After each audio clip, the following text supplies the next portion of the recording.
You should watch this movie, Shawnee. But why, Nathy? Are you asking me why should I watch? You are listening to Why Should I Watch, the podcast about movies and ideas. Hello, this is Nathan. I'm going solo today as Shaun's not available, but that's fine. I will be entertaining on my own, I believe. Today I'm talking about Spider-Man. This is a future review because Shaun actually saw it without me ahead of time, which is fine. We were going to future review it together, but no hard feelings, Shaun, if you're listening. He doesn't listen, so I'm pretty safe. So this is going to be the first future review with the new branding of Why Should I Watch? Obviously called that because the podcast is now talking about films in the context of why we think people should go see them or why they shouldn't, and obviously we take different viewpoints on that and argue our point either way. And recently it's just happened. We've just watched it, and I liked it and Shaun didn't, so we've already got a beautiful episode coming up on that. But we are going to be doing a Marvel Cinematic Universe episode soon. And the most recent film that has come out from that series is Spider-Man Homecoming. So I'm going to future review it now, solo, and we'll see how we go. So Spider-Man, look, first of all, I'm not excited to see this film whatsoever. I saw the first Spider-Man trilogy, and I missed the second one that was almost a trilogy. They got to 2 films and cancelled it. I haven't seen those, but I don't mind Andrew Garfield as an actor, but we'll get onto that. I think the reason I'm not excited is Spider-Man, the story's been told now twice, and many times in other media too. I don't read comic books as well, just as a disclaimer, even though I'm probably... I should be, as I said with the Guardians of the Galaxy, I should be a fan of this stuff. I should be a comic book nerd, but I just can't sit down and get through them. Aside from a few Simpsons comics I used to read back in the day, I just can't sit down and read a comic book. And maybe that's partly why I don't have any enthusiasm for superhero films, or comic book films, or whatever you want to call them. Really, the only films I liked from Marvel are the Iron Man series, and that's mostly just for Robert Downey Jr. I would turn for him. Okay, I'm going to put that out there. There we go. 3 minutes in, and you've got an admission from me. The truth comes out when you let someone talk. So the first trilogy, 2002 to 2007, starring Tobey Maguire, Sam Raimi as director. Actually really successful. The first film set a record for the highest opening weekend on a budget of $140 million, and it brought in $821 million with a Rotten Tomatoes score of 89%, which for any film is huge. And to make almost $1 billion in 2002, one of the highest grossing films of all time back then. Spider-Man 2, budget of $200 million, brought in $783 million, just reading my book, and 94%, which actually, as of the recording of this podcast, is the highest rated Spider-Man film. God. See, I don't even know my superhero names. I'm that bad. Spider-Man 3, 2007, $258 million budget and brought in $890 million,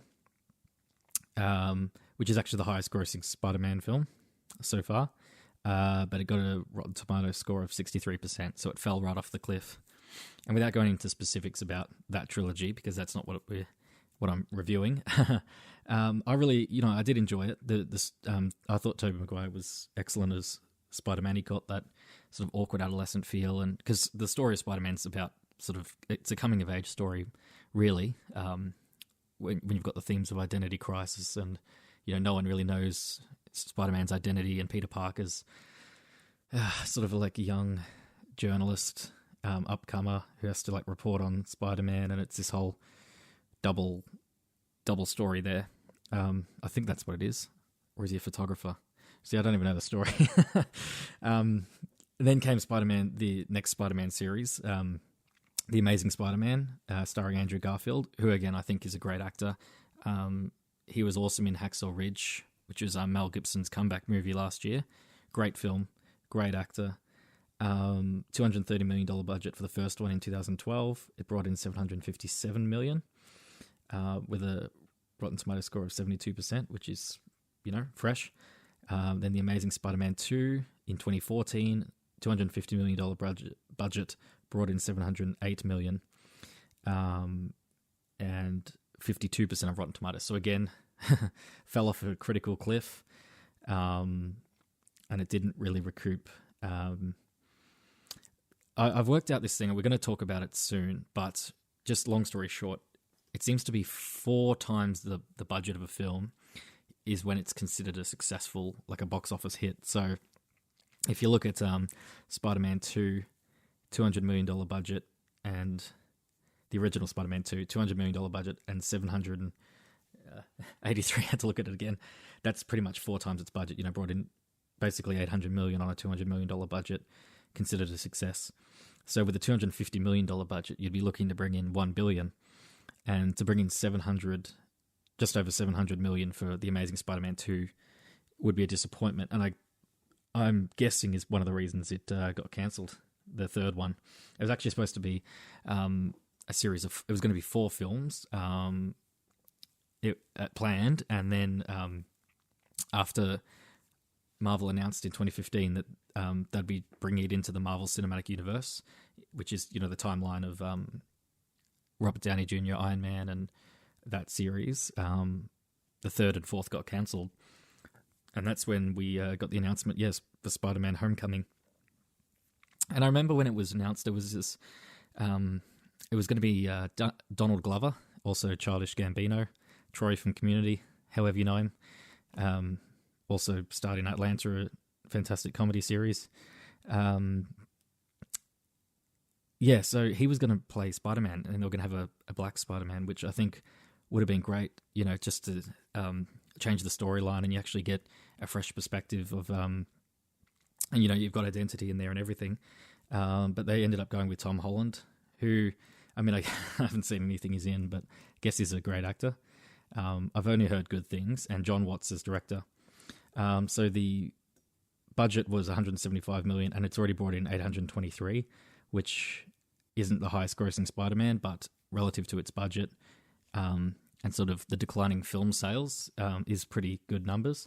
And it got 92% on Rotten Tomatoes, so it's the second highest grossing and critically rated Spider-Man. So all in all, good reviews for it.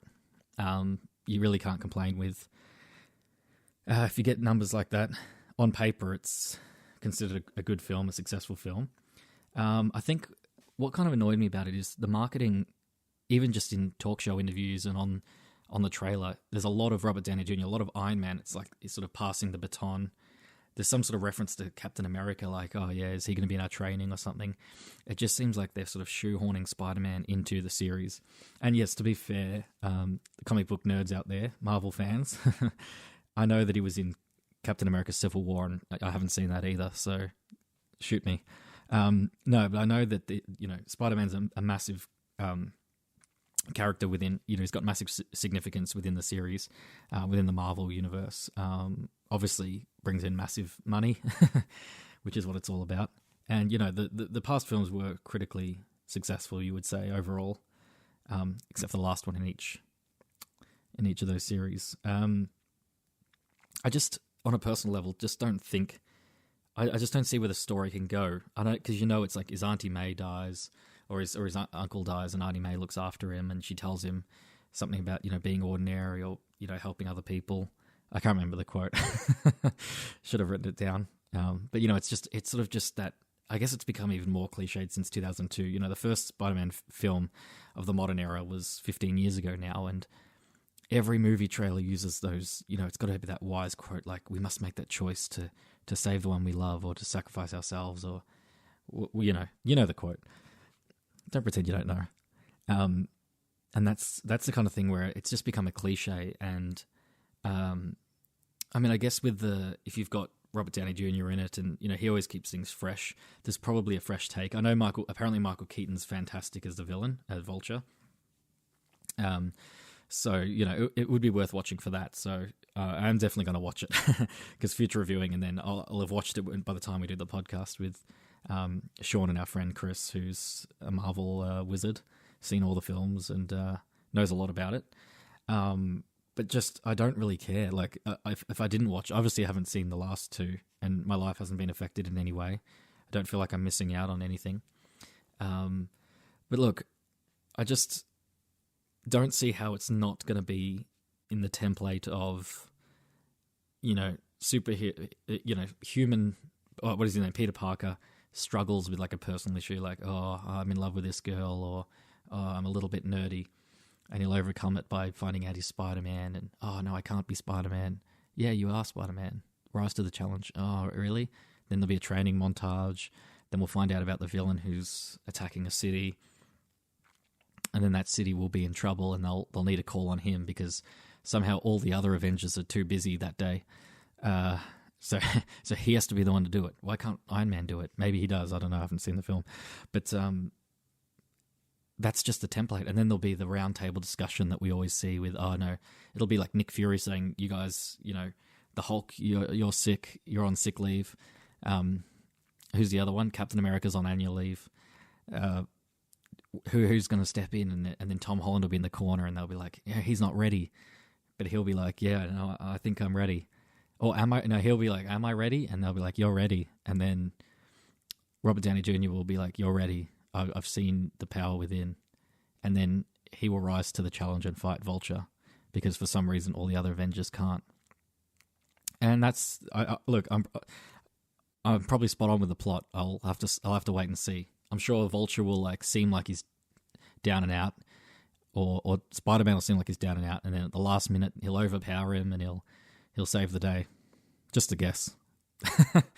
But yeah, I just don't see how the film can break out of that template because, as we're seeing, recently there's been a bit of news. Shaun and I will definitely talk about it, about the upcoming Star Wars films, but 2 directors have been fired, one from the Han Solo movie and one from Episode 9, because either they stepped out of their place or they went off book and tried to do something different.